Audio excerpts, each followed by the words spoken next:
বিধানসভা অধিবেশন উলবুরি শালমারিও কেবংনাই বদलनि एमएलए रंजित देब्रमा हास्ते हापानि थानि कयमुंना रेखा त्रिपुरा हास्तेओ सालब्रुंनो कक्तमा गासावै दंगो बांलादेशी रायजो जायातै बुरुं बुरुं त्रिपुरा हास्ते हा आरि तारकाता रावै हाफाय दंगो अमाहायरकनो कासुनानि मुंसा करा याप्रिनो हारजाकिया अबरकनो मा कासुनाय तै एनआरसी तुबुना नांनाय हनै साका एमएलए रंजित देब्रमा माननीय डेपुटी स्पीकर सर আপনি জানেন 1949 সনে ত্রিপুরা ভারত যুক্তরাজ্যে যোগদানের পর থেকে এই রাজ্যে লক্ষ লক্ষ বিদেশি নাগরিক তৎকালীন পূর্ব পাকিস্তান অধুনা বাংলাদেশ থেকে ত্রিপুরায় বেনিভাবে অনুপ্রবেশের ফলে সংখ্যাগরিষ্ঠ ভূমিপুত্র ত্রিপুরা সারা চরম সংকল্প হয়ে গেছে।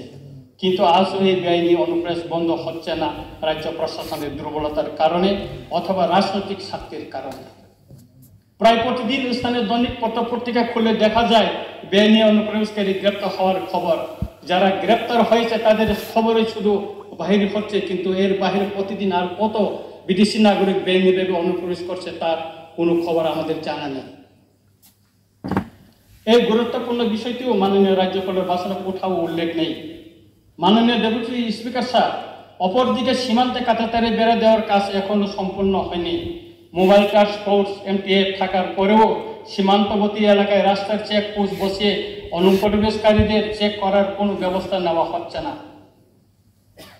আমার অনুরোধ হলো এই গুরুত্বপূর্ণ ইস্যুটি রাজনৈতিক স্বার্থ বিবেচনা না করে দেশের নিরাপত্তার প্রশ্নে অবিলম্বে বেআইনি অনুপ্রবেশ বন্ধ করতে হবে এবং এনআরসি চালু করে প্রকৃত ভারতীয়দের জাতীয় অস্তিত্ব রক্ষার জন্য যথাযথ ব্যবস্থা করতে হবে।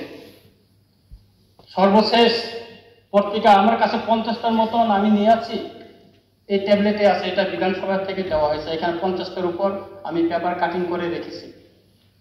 সর্বশেষ 3 জানুয়ারি কয়লা শহরে 3 জন রোহিঙ্গা বেআইনিভাবে অনুপ্রবেশ করার খবর হরিয়া পত্রিকায় বাইর হয়েছে, তার কাটা কেটে।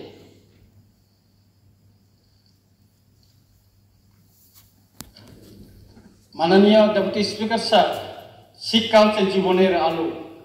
শিক্ষা না থাকলে আমরা অন্ধকারে জীবনযাপন নেই সমান।